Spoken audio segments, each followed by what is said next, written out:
Allow me to introduce myself. I'm Alex Crow. I am the operational manager of the Howl-O-Scream event. I basically run it from the beginning to the end. Every single night I'm on property to make sure it goes awesome. Here at the table, we've got Miss Robin the Pretty. She's the technical director of everything that happens at Howl-O-Scream. So if we blow you away with the special effects, it is her fault. And we're going to be waiting for just a couple minutes. Our MC, Scott Swenson, the creative director of Howl-O-Scream, is in the middle of another panel. So as soon as he gets here, we're going to get started with the actual presentation. But before that, we want to give away some free stuff. Are you guys cool with that? Right, cool. Now, who's been to Howl-O-Scream before? Okay, that's a very, very good thing. Well, keep coming back. That's the most important. The other thing I want to do is, we're going to have some trivia real quick. Does anybody know what show has been featured at every single Howl-O-Scream since the beginning? And I'll go with the person who can scream the loudest right now. Fiends! Right over here. Fiends has been featured at every single Howl-O-Scream since we began in the year 2000. There you go, right there in the front row.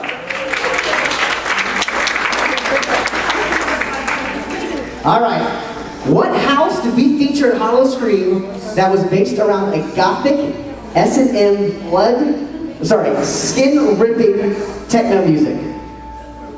Loudest scream right over here. Muse. What was it called though? That's the name of the club. It was Club Muse. Does anyone know what the house was called?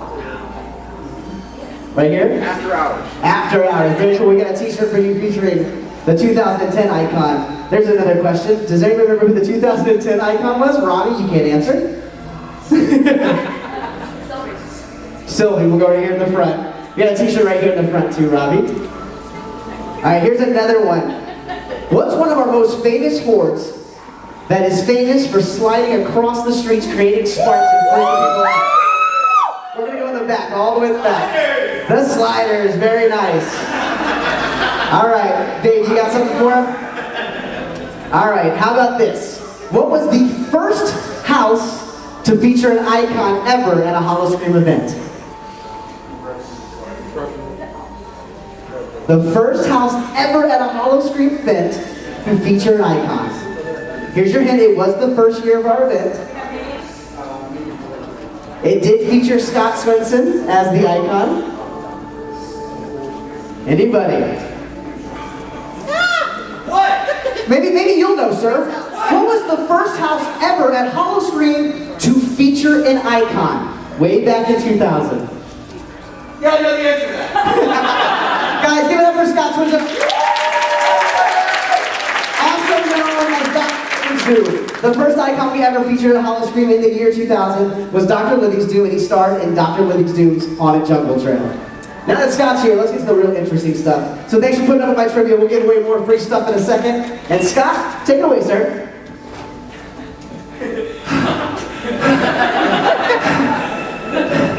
Well, I gotta tell you, first of all, I apologize for being late. We were downstairs, we were judging the most incredible prop building contest I have ever seen in my life. It's whatever every haunter does, a little dumpster diving, and then creating art. It was amazing. So it's downstairs. Hopefully you'll get a chance to see some of that. Anyway, welcome to this panel discussion.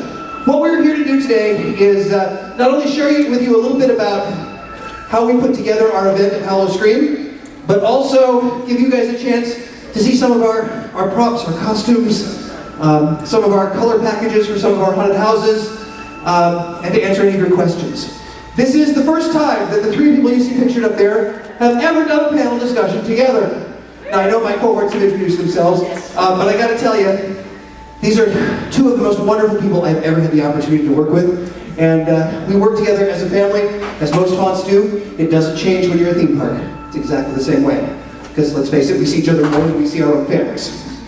What we're gonna do is we're gonna kind of start with the beginning of the process. It starts very dark. And then it goes completely white. Thank you and good night.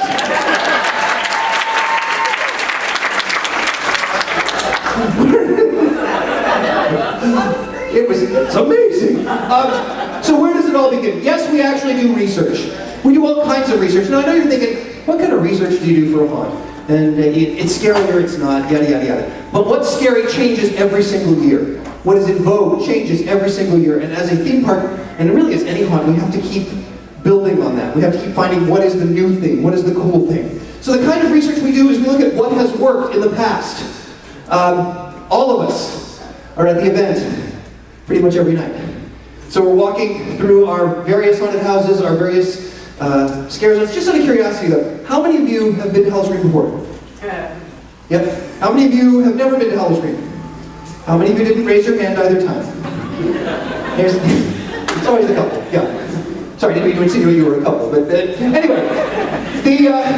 What we do is we look at, in our haunt, we have anywhere from 6 to 8 different haunted houses. We have hundreds of people out on the street in our 300 and some acre theme park that will scare you pretty much everywhere except the bathrooms. And we also have been known to do what we call scare zones. These are themed areas that have not only scenic, but lighting, audio, and performers as well.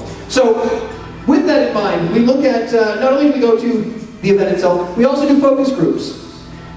These are the coolest things in the world. We have an opportunity to sit behind a two-way mirror and watch a whole bunch of people talk about the event. I will be honest, I have this terrible urge many, many times to come up behind that two-way mirror with a flashlight and just go BAM!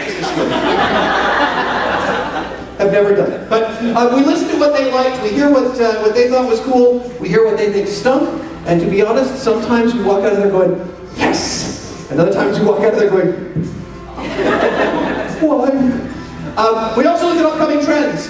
You guys, we are all looking at the same stuff. We're all looking at what movies are coming up, we're all looking at what great books. Look at literature, there's some great literature out there. Interestingly enough, a couple theme parks in Florida a couple years ago looked at the exact same literature. and it's good stuff. Poe is great. It really is. Ours was better. But no, that's not true. That's not true. Ours was different. Ours was different. That's what I meant to say. And then brainstorming. This is where we get a bunch of crazy people into a room, give them lots and lots of sugar, lots and lots of caffeine, and encourage them to share what is scary, what scares them. And by the way, if you're a haunter and you say nothing scares you, you need to get in touch with reality because something does scare you. Because if nothing scares you, you can't scare anybody else. I'm not going to throw anybody under the bus, but Alex is terrified of snakes. Anybody have any snakes with them? I'll show you, it's really cool. They can be rubber, it doesn't matter. It's like, ah! So we do the brainstorming thing, and we listen to, not only groups that we bring in for the brainstorming sessions, people from different haunts, people from different areas of the industry, and we listen to what they have to say. So, after we've got our research done, we put together concept images. Now, this is kind of Google searching. I love imagery, I love visuals. And it's really important for me to be able to tell the story to not only our team, but then in turn to the guests who come to our event, visually. These are some of the concept images that we used for a new house that we did this past year. And it's called Blood Asylum. And the idea was it was a serial killer loose in an asylum. Pretty straightforward. But we had to identify what is the location. The building down in the lower left-hand corner there is actually an asylum in Michigan. It's called the Dexter Asylum. And it gave us, nobody ever really saw it, whoever went to the haunt. But those of us who were working on it knew this is the kind of feeling that we want this house to have. Inside, there's horrible things happening. There's something about a long, empty hallway with those big, solid wooden doors. It's just creepy as all get out. So we put together these images. Then we start to work with a team. And this happens. Yeah, that's really great. There's writing up there, believe it or not. The team puts together what is called a venue flow. The venue flow is kind of the script for the haunted attraction. All of our haunted attractions are scripted. And they are scripted, we use this format so that we always have a touchstone to go back to. Now I know it's hard to see from where you are, but the different columns represent different elements. The first room is a giant shadow! No. The first column is the name of the room. Second column is a narrative description of what the guest experiences while they are in that room. The next column is scenic and special effects call out. The next column is lighting, audio, costumes, makeup and props, and the number of people who are actually in that room. This The page that you see up here, and I know those of you even 3 rows back can't see the writing on there, but this one page is the first quarter of the first room of Blood Asylum. A venue flow in 10-point font is usually a book about that thick. We do that 7, 8, sometimes 9 times a year in houses. So we then take this venue flow and we put together a ground plan. This is the ground plan for Blood Asylum. Now the reason we put together a ground plan, it gives us sort of a map. It also gives us the opportunity to look and make certain that all of our houses are ADA compliant. So all of our pathways are a minimum of 44 inches wide. All of our doorways are a minimum of 36 inches wide, and there's nothing shorter than 6'8". The reason I do this when I say 6'8", I know that I am 6'4". When I put my fist on top of my head, that is 6'8". If I can't walk through like this, we have to rebuild. All right, so the ground plan gives us a great place to start. And Rob, this is where Robbie and her team really come into play here. Robbie, you want to talk a little bit about the putting together the construction team and how we go about bidding and making certain that we get the right people to do this job? Sure. As we develop the floor plan and we have the venue flow, then we don't have a scenic shop that is exclusively available to us to be able to build at our park. So we tend to use outside consultants and outside fabrication companies to assist us on that. But we are definitely heavily involved, and it's a very collaborative process with the vendors that work both either in their shop building, fabricating things for us, or as they're coming on site to install or fabricating on site. So essentially what we're doing is we develop these floor plans and the venue flows, and all of that information goes out to various fabricators for bidding purposes. Once we get those bids back and we determine who's going to build the houses, then we actually sit down and go through it in great detail. We go through the color packages, which we'll probably start to pass some of those out so you can see what those are like. So it basically has conceptual drawings, it has call-outs for colors and textures and finishes and things like that, so that it's our way to communicate with the fabrication shops what we are trying to accomplish. Now, some of the things we'll decide to build in-house, and we've got a team of technicians that have scenic skills and are able to do that. But because we have to run a park 365 days a year, we just don't have the facilities or the personnel and free labor hours to be able to do that. So as we're working with the actual fabricators, and we have worked with a number of them, we primarily tend to work with folks in the Central Florida area just because it's most convenient. And a lot of times what we love to do is actually build the house completely off-site so that we actually have a chance to walk through it. Because most of the facilities that we have, we can't get into until very late. So it's sort of like if you had to rent your space, we have to kind of rent it for ourselves in our own park because that space is being used by other people. Now, the one thing that Alex did put out some of the color packages. What I am going to ask, you are more than welcome to look at them, thumb through them, take a look at them. The only thing I do ask is that you please do not photograph them. This is proprietary information, so we would like to make certain that if you want to do a quick sketch, feel free. But but I do ask that you please do not photograph or use any of the scan apps for your phone or anything like that. Please feel free to take a look at them. It'll give you an idea a little bit about the process and how we get our visuals going for these houses. The next step, or actually kind of a congruent step that happens while we're working not only with the scenic build, is, as Robbie was saying, the design. We get the ground plan going, we get the design going. We've been very, very lucky for the last few years. I'm sorry, I keep coming down here because I'm antsy and I want to walk around. For the last few years, we've been working with a phenomenal designer, a gentleman by the name of Keith Kaminsky out of California.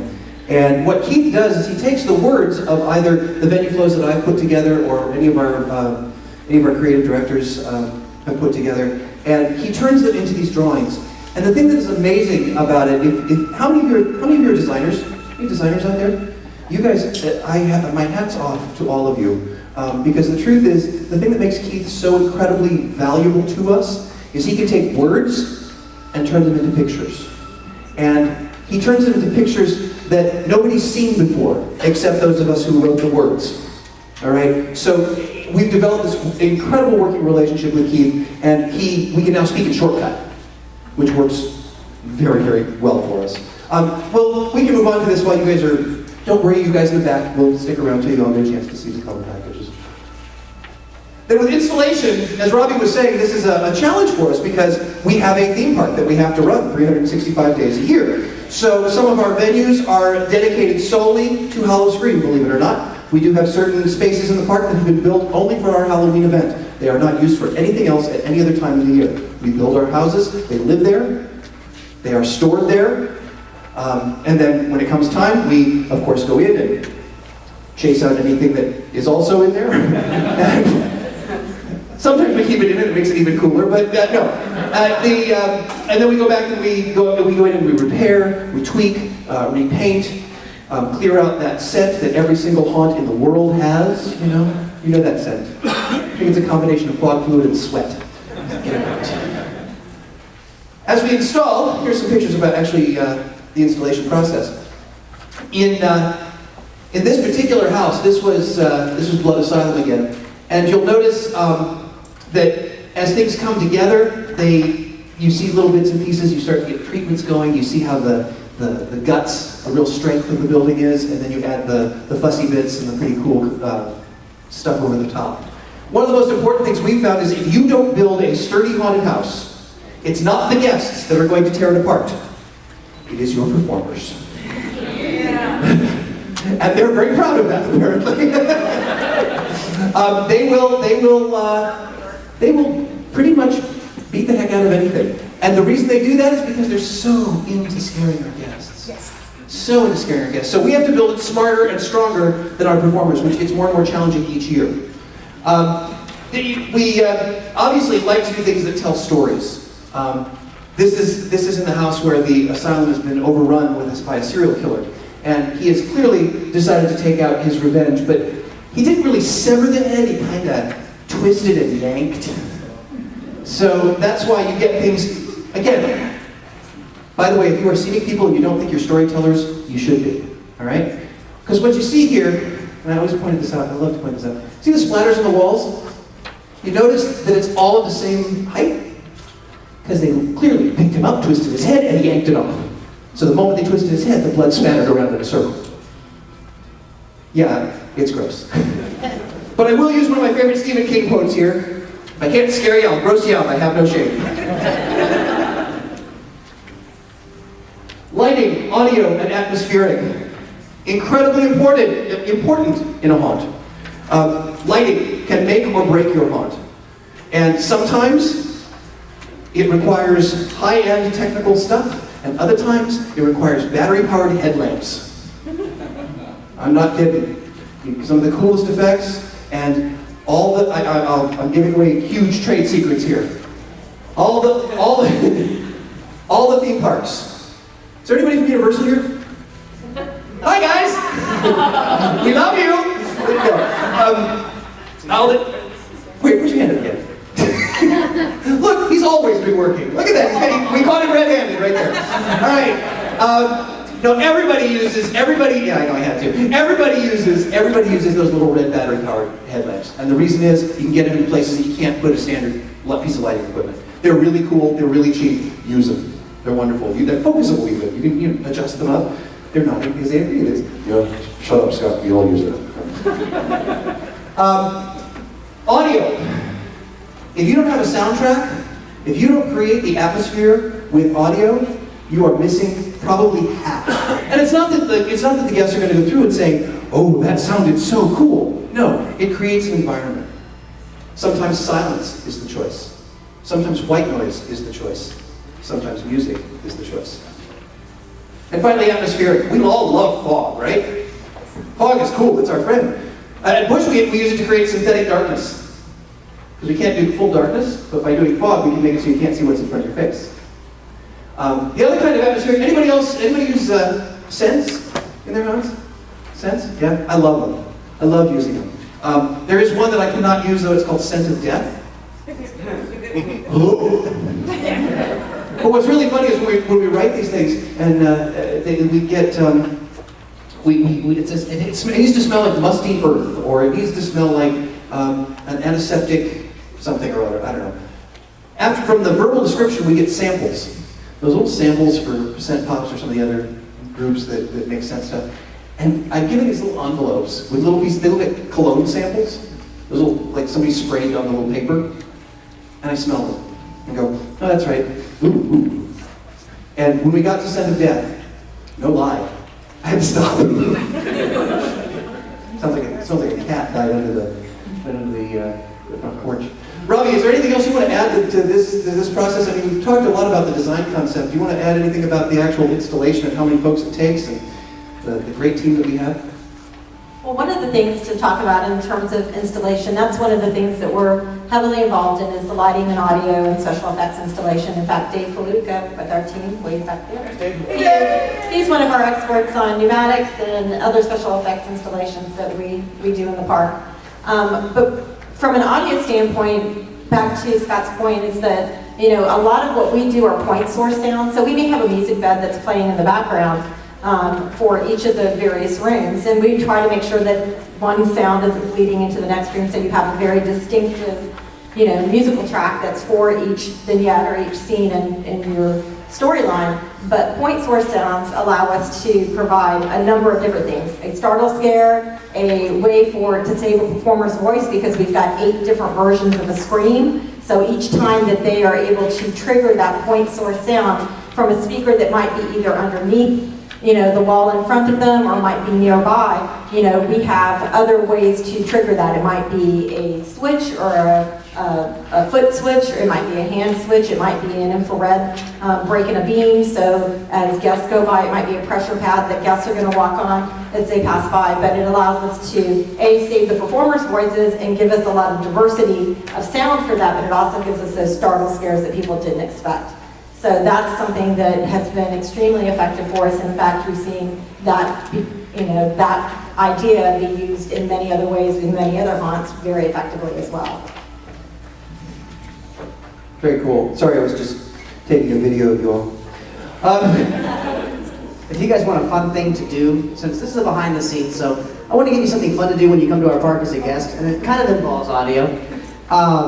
Most of the audio recordings you're going to hear in the park are done by the staff up here. Scott and I do it, our entertainment staff. I think Robbie's been known to throw in a scream or two. So when you come that's just Robbie screaming. okay. Houses, I think. When you come to our park, as a little behind the scenes thing, we challenge you to a little drinking game.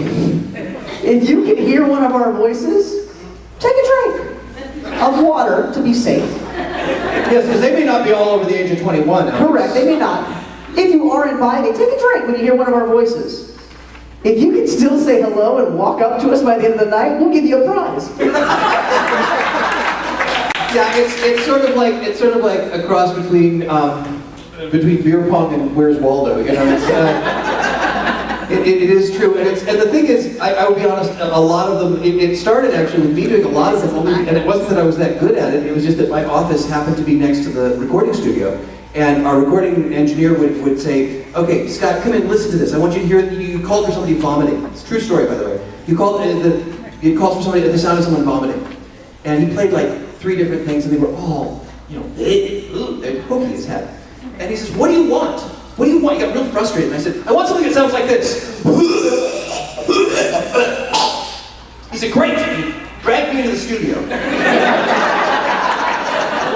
For the next probably 15 minutes, I was going, you ever heard the term fake it till you make it? Fun story. Okay, moving on. Costumes and makeup. You know, this is the stuff that everybody wants to talk about when they get into Halloween. There's so many people who love the idea of dressing up and becoming someone else, becoming someone gross, just like Alex is doing now. Now we use pretty much every kind of makeup or prosthetic you can think of. We use standard 2-dimensional makeup. We use a ton of blood, or gallons of blood.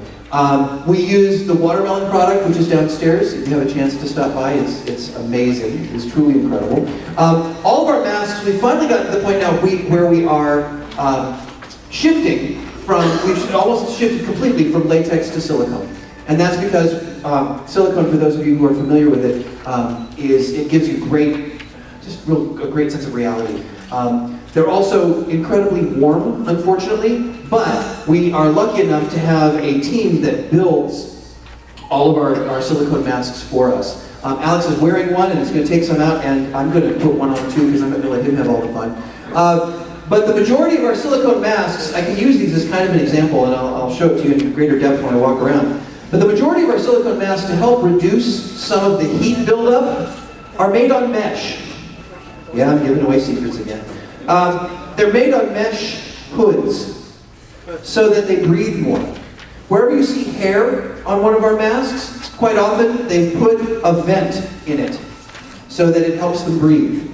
The nice thing about silicone, however, is that silicone, although it's almost claustrophobic and it fits very tightly to your face, it does not retain heat. So you can take a silicone mask off, dip it in cold water, put it on your face, and it's almost refreshing. I did say almost. But the one that I have in my hand is actually a two-piece mask, and I'm going to kind of toss it back to Robbie. Robbie, you want to talk a little bit about our airbrush team and some of the other books? A lot of our team members actually are trained to do self-applied makeup, but we also have a phenomenal airbrush team, which Robbie will talk a little bit about. We have airbrush artists that come in each night, and we have a group of performers that are called substitute performers. So a lot of those folks are, in essence, are spares that are there to cover positions that someone's called out for or wasn't able to make that night. So we have airbrush artists that work on our subs because they haven't been trained to do the makeup for the specific character that they're going to portray that night. But we also have some specialty performers that have more complicated makeup needs, more than what they're able to apply themselves. And so we have those airbrush artists that are going to assist with that, together with applying prosthetics that they can then be airbrushed on.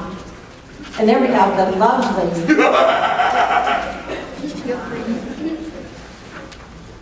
The thing I love about this particular mask is, well, I'm going to share more, Alex. I gotta just shut up. I got to wear this on something we just shot for the Travel Channel, so keep your eye out for zombie riding a roller coaster sometime in the near future. But the reason I love this mask, though, is as hideous and over the top as it looks, it's actually really very comfortable to wear. When I do wear it, obviously I black out my eyes, and I black out my mouth, black out my teeth, so that all of this becomes the only thing you see. But it is all made out of silicone. It does smell bad. It's my own fault, because it's hot sweat fits it in. So, but just kind of give you. You're welcome. That kind of gives you an idea as to how the masks fit and work. You seem nervous. Okay, good. That's good. That's good. But they're, like I said, they're incredibly comfortable. And for those of you who couldn't see, when I put the top on up there, it is all mesh behind and very breathable. And inside the hair is also a mesh panel to help make it much more comfortable. So don't let silicone scare you. It's coming down in price. There's some great manufacturers of silicone stuff out there if you don't have your own silicone artists. And if you do, you're really lucky because it's cool stuff. Very cool. All right. Now, in my opinion, this next section is the make or break for any haunted attraction. And that is the cast. To put things into perspective, for our haunts, we hire, well, last year it took 630 something? It was 639 actors. 639 actors each night. We ran last year we ran 18 nights? 18 hours. It just seemed like 18 hours a night. We ran 18 nights, and so we have to put these people, we need that many every single night. So we hired just shy of 1,000 people, including actors, technicians, stage managers, additional, support folk. And Robbie already mentioned our sub-performers. The person who gets to run all these folks through their paces is Alex. Alex gets to run all the auditions, and I'll let him talk a little bit about what that process is. Well, and kind of going back to what Scott said, what makes or breaks a haunt is the cast. And at Howl-O-Scream, we've been around for 13 years. We've had some great success. It's not because we've designed great houses. It's not because we've done great atmosphere or sound. It comes down to, and I'm sorry for anybody from Universal, because I know you guys are just as passionate. Howl-O-Scream actors, in my opinion, are the most passionate performers I have ever met in my entire life. So in the casting, we invite them out every year. The beauty of our casting is everybody that works for us knows the next year is not guaranteed for them. So in these casting situations, we bring them in, we put them through the paces, we play improv games. We want to see what they can basically create out of nothing. We give them very, very basic direction and have them play a simple game to see what kind of cool characters they can create. And in this casting, every year our team brings it and they show us what they can do. And we really do, and especially with the popularity of the event growing, we pick the best of the best. So anybody that ever works for us at Howl-O-Scream, they can proudly say they know they earned their spot. And in these castings, we do it for about 3 nights for reunion auditions, where we invite all the past cast members back to get their first shot at the job. And then we spend about 3 weekends after that auditioning every night, late into the evening, to get that 1,000 people. Those auditions can range anywhere from, on a slow night, to a 4 to 5 hour night. And on a busy night where we're seeing a lot of people, we are sitting in a casting chair for roughly 8 to 9 hours to make sure everybody gets ample time and equal opportunity to show us what they can do. Yeah, we have bedpans underneath the tables. It's amazing. And afterwards, we add them to the houses. It's really, really, really amazing. Talking about set machines, no. All right. And then we move on to the training of the event, which is wonderful in the sense that it's my job to make a schedule for those 1,000 people to fit into where we can get everything rehearsed, where everybody feels comfortable to open this event and feels like they know exactly what's expected of them. That's my job, to put that calendar together. So I spend roughly about 2 weeks with the production team once we have rehearsals going, herding them around, pulling Scott out of conversations and meetings to make sure he's getting to his stuff on time, to make sure every house gets time with Scott or our creative directors, and that everything's taken care of. So we spend a lot of time with a lot of people organizing it so that we can run efficiently once we get to event nights and rehearsal nights. Yeah, the photo that you see up here actually, just went away. No, this photo that you see up here is actually about, I would say, what, maybe an 1/8 to a 10th of the cast. Because what we do is on our dress rehearsal, our final dress rehearsal nights, what we do is we actually split the cast in half, and we let half of the cast come and see the other houses, and vice versa. And it gives us a chance to kind of, really get everything working before we open for paying guests. It also gives our team members the opportunity to understand what's going on in the other half of the park, the other parts that they can't see during the actual run of the event. So that's kind of what we put together as far as a presentation. At this point in time, we wanted to leave gobs and gobs of time in case you guys had any questions.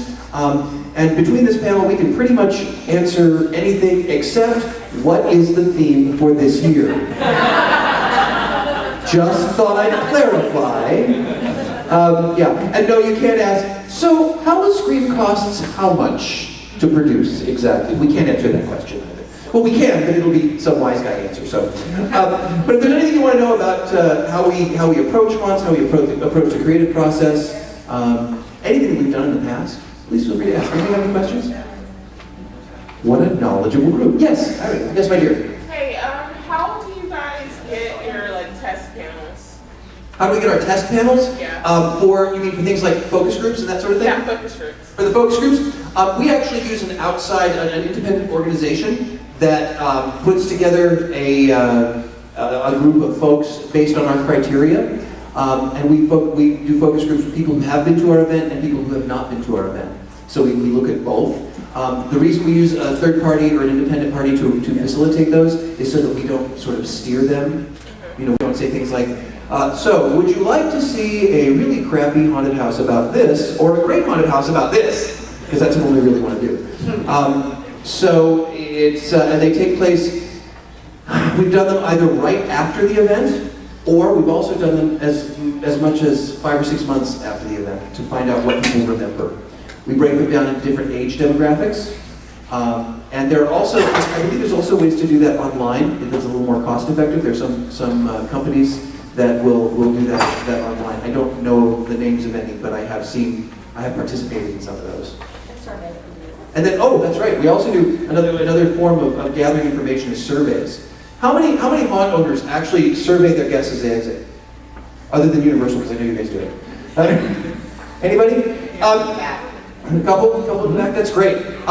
It's a great way to find out what really hit them. You know, what do they remember? And it can be something as simple as what did you like, what didn't you like, what was the thing that you remember most, what would you change? And what you do is you go back and you read them, but read them after the people have left. So if they said something that you don't agree with, you don't want to run up and punch them. But go ahead and read them and open yourself up. You know, really open yourself up to that sort of critique, because the stuff that people didn't like will help you far more next year than the stuff that they did. And one of the things about the focus groups too, if you don't get selected again, we have no idea how they go through that process. Our company is very good and very, very, what's the word we're trying to look for? Armadillo. No, we're reactive, and we like to look at Facebook and Twitter a lot. So if you think those comments that you get put up, that you post up there, or any guest post up there, go ignore it, or we say, oh, we don't like that comment, forget it. We take that stuff to heart just as much as that focus group that happens after the event, or the survey that happens right when they leave the event. So if you ever do want to share a comment, Facebook or Twitter are something that we really pay attention to and try to react to. We want to make sure that we cover all our bases. Yes? Can we expect a new extreme house? Can you expect a new extreme? You can expect anything you want to. Unfortunately, we can't talk about product mix for this year. I will say that one of the things that happened last year that made us incredibly proud, speaking of an extreme house, did I see somebody in here? Who has the alone shirt? There's right here. A couple alone shirts. We started a house several years ago that is a little bit extreme. Was a little bit extreme for the industry, and it's called Alone. All of our haunted houses, except Alone, are included in the price of admission to Howl-O-Scream. Alone is an upcharge, and as the name suggests, it is a house that is designed to go through alone. You can go through in groups of up to 4, but if you are brave enough to do it by yourself, you truly are experiencing the house the way it was designed. Last year, that house was rated in the top 13 theme park haunted houses in the world. And I'm not going to say it's the best, but there were none in the United States that were rated higher. So it was rated in the top 13, and it was rather extreme.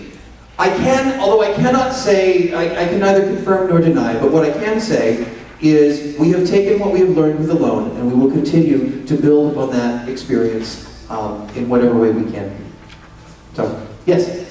You talked about the low tech with the flashlights. What's an example of some of the highest tech stuff you've done? Highest tech we've done? Oh gosh, Robbie. We've done everything from lasers. We use those both in show applications or club applications.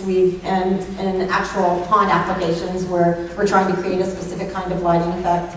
We've done aerial effects. We've done bungees. We've done overhead scares. We've used lots of special effects, everything ranging from CO2 effects and other water or air effects that we've used. Video mapping. Video monitoring, video projection.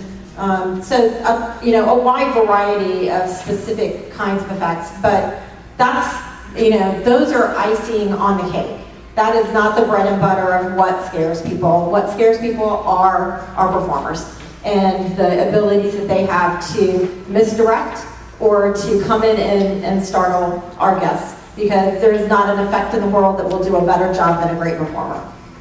And the idea of, and this is, we've had some friendly jabs back and forth with our friends from Universal. The truth of the matter is, I attend Horror Nights every single year. We host a group from Horror Nights every single year. Last year I had one of my favorite photographs that I have in my office. I have a picture of Mike Aiello, Michael Roddy, and myself sitting in our zombie pinups. It's like the 7th sign of the apocalypse, because you've got me, you've got Disney, you've got Universal, all represented, surrounded by rotting hot chicks. It is the strangest photo on the planet. But, so one of the things that Universal has been really always pioneers in is the high-tech next realm, next range. I don't know how many of you saw the interactive game and website presentation that they did earlier today. They really are the masters of that. It's just a different approach. You know, we're all trying to do the same thing. We're all trying to scare the heck out of our guests. And whether it is through high-tech or low-tech, it's not only a business model, but it's also a creative, sort of a creative theory, a creative approach. Yeah, we want to use the tech stuff to create an atmosphere where people can be scared. But the scare happens from the person. So, yes, over here. When you guys doing sound design, do you have your own studios, or do you hire out some other studios to do that for you, or how does that work? Yes and yes. We do have our own studio. We have used an outside vendor to do the design process. We do have our own recording studio and the ability to mix. So it's a combination of the two. It's really whatever's going to be best for creating that environment. Essentially, the actual layout of it in terms of, you know, what's the signal flow and what's the, you know, how we're going to set the specific equipment up, that's usually done by an outside audio designer.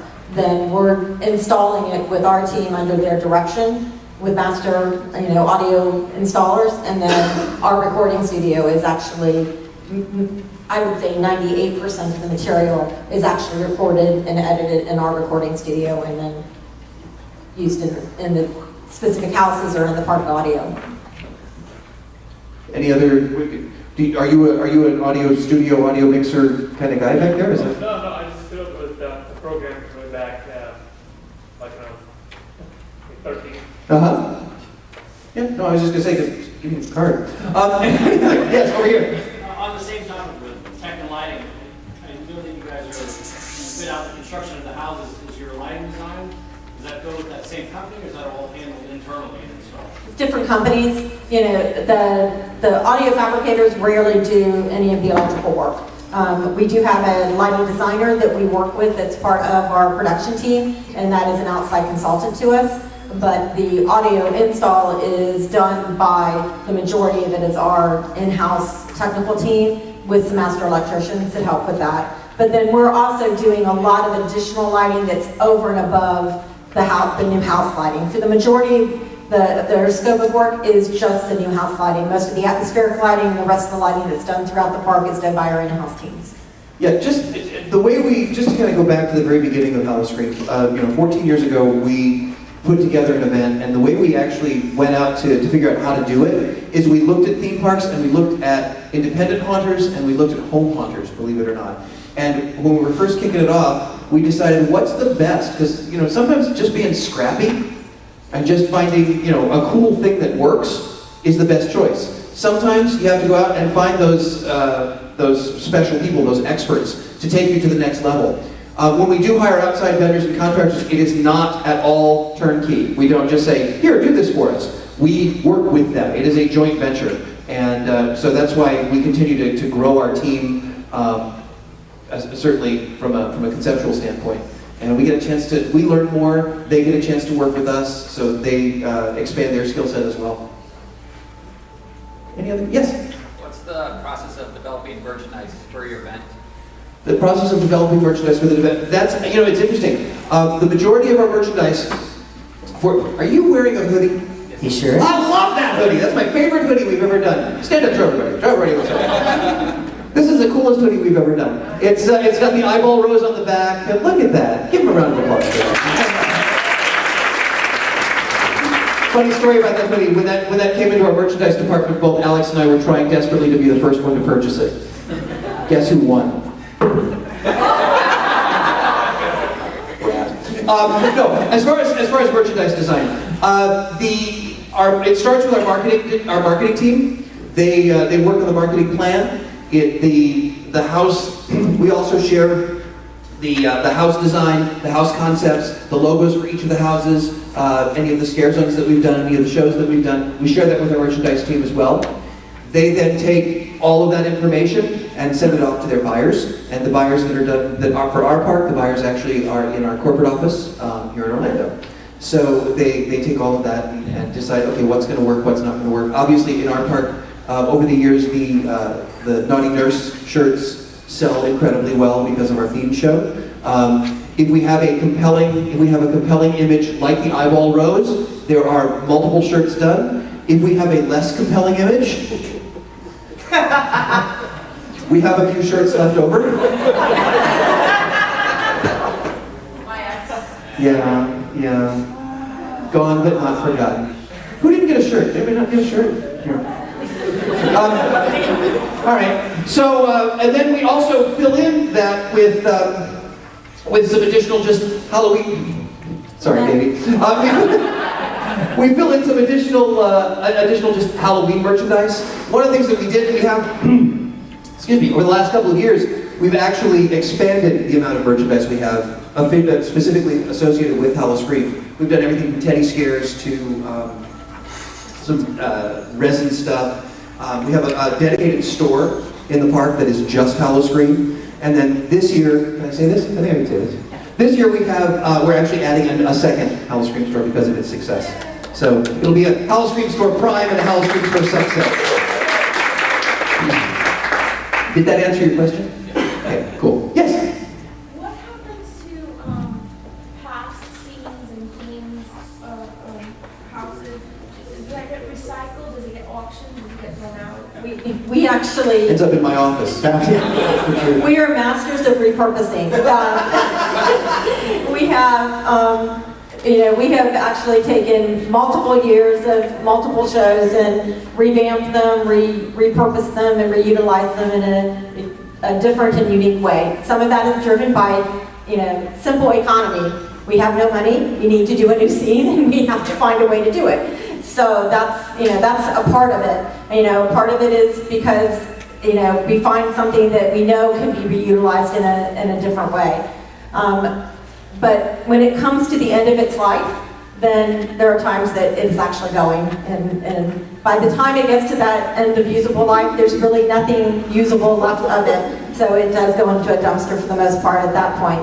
But what's interesting is that we have certain pieces that literally have been there all 13 previous years of Howl-O-Scream. So there are certain pieces that have been around in one format or another for many, many years. That would be Robbie and I. I've been there all. All 13. Yeah, and when those houses go through their cycle, and if you're like Scott said, a haunter, we'll go dumpster diving before anybody else. Right around November is a good time to hang around Busch Gardens. Yeah, but what you're really going to get is a pile of sawdust, because as Robbie says, they're used into the ground. Yes? How do you guys decide which houses are going to stay and be reused and which ones aren't? Because obviously we've heard, well, this one's been here 5 years, it's time to go, but yet this one only lasted a year. How do you guys look at that? There are several factors that we look at. Number one, guest popularity. The houses that people like and want to see again, we'll bring back, and we usually try to serialize or sequelize those houses. The houses that are not rating as well, it's time for them to go. They'll have a shorter lifespan. We try to average our house lifespan anywhere from 3-ish to 5-ish years. And again, it's a different business model. It's actually based more on Knott's Berry Farm, where they kind of bring back their favorites and tweak them and then add new to it. So it's constantly a rotation. Universal does an excellent job of doing all new all the time. What we find is some of our returning houses in years that they return are actually more popular with our guests than the first time. Because people come back and they go, oh, I love this house, I want to see it again. Oh, I didn't see that last time. We also look at, is the house falling apart? Right. That is part of it. And then we also look at, did you just say nightshade? Shame on you! Shame on you! Very astute observation, my dear. Sometimes it's logistical reasons too. There's something else happening in the park that venue's not going to be available for us, or there's some other specific thing that may cause us to have to replace a specific house, even when it might not be time to go. But to Scott's point, I would say that in general, the second year of any of our houses is always stronger than the first year. A, we get a chance to do the things that we may not have had the time or the money to do the first time, but also it just gives us a chance to, you know, accentuate the positive. The things that really worked well, we just amp that up even more, and the things that didn't work quite so well, we changed into something new. Yeah, there's exceptions to every rule. I was gonna go a different route. One of our houses was called the Dead House.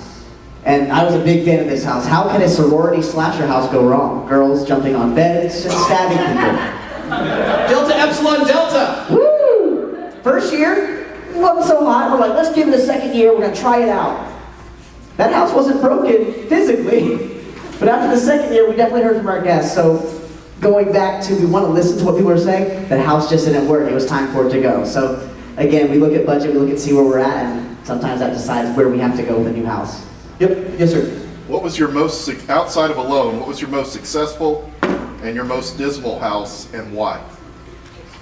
We're all going to have different opinions on that. Here, I'll go first. And this is going to be a personal story. My most dismal was my ex. And that's just being honest. I loved Sylvia. I wanted her. I'm a rock and roll guy. I have tattoos. I have piercings. I wanted to work. And it just didn't for me. I didn't get the scares out of it I wanted to. But it's also my best because I married one of the girls that played Sylvie. So there you go. Robbie, what are you going to say? Because, like, I think Robbie's right. I think we're all going to have, well, we may have similar on one end. But what are you going to say, Robbie? Well, I'm going to go with the positive side, the one that I love the most. I'm a traditional haunt person, and I love all of the Gothic houses. So almost every one of our Gothic houses I have loved the best. So that, you know, Till Death Do Us Part, to, you know, to even from our very beginning, our very first Gothic house was Creeper's Crypt. You know, so there are things from that original Creeper's Crypt that are still part of every one of our every year of Howl-O-Scream. So. Because Robbie won't throw them away. That's right. And your least favorite? The one that you feel was least successful? I think it was Sylvie's, girl. No, unfortunately, I know it was Sylvie. That's the problem. Yeah, it's tough because, again, we have a little different perspective simply because it depends on what our emotional content was to the house, or our emotional, you know, connection was to the house. Obviously, Alex found his wife in one of them. And I think that sounded like he just kind of found her. That was really good. What are you doing here? Which was kind of the story, actually. But I think that unfortunately, to be completely honest, I think unfortunately the my ex house was not the strongest. Mainly because, I can explain why too. We got the concept late from a development standpoint, and we had to really quickly put something together. And we really didn't have a chance to vet out how the house would work, how it would translate from a TV commercial into a full house. And I take full responsibility for that clunker. One of my favorites was also one of my first to handle on my own. And that was a house that we did several years ago called After Hours. It then went on to, and now Dave will juggle the silicone masks. No, it's a house called After Hours, which then came back as a house called Club Muse. You get a t-shirt, whoever I said was wrong. Sorry. What did you think I was going to say? No, I said it was called After Hours, but you're right, there was a year it was called Club Muse. Club Muse was the second year.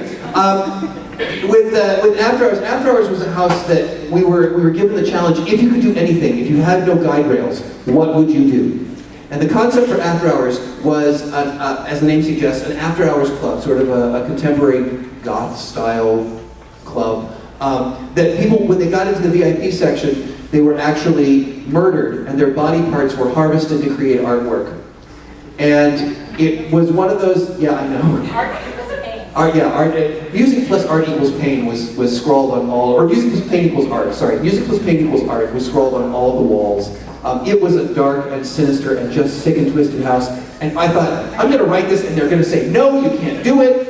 And they said yes, and it was incredibly successful. I think it was because there are, in the haunt industry and in the haunt fans, there are folks who want to be those cool goth kids, and there are people who are terrified of those cool goth kids. And I think it worked on several levels. It was very gross. It was very hip at the time, very contemporary at the time. And it was actually based on a club that I experienced in New Orleans. Because I saw, it's true, what are you laughing about? Have you been there? Wait a minute, all three of you have been there? We used to live there. In the club? And you made it out, congratulations. All right, ladies and gentlemen, sorry, unfortunately we are going to have to cut off our question and answer because we've got another great seminar coming in right after us. Thank you for spending some time with us. Hopefully we've given you a little bit of information. If you want to come up and look at this stuff, great. We are going to be taking it down very quickly. And then if you have any questions, all three of us will be right outside here and we'll be happy to answer your questions one-on-one. And if you want to come see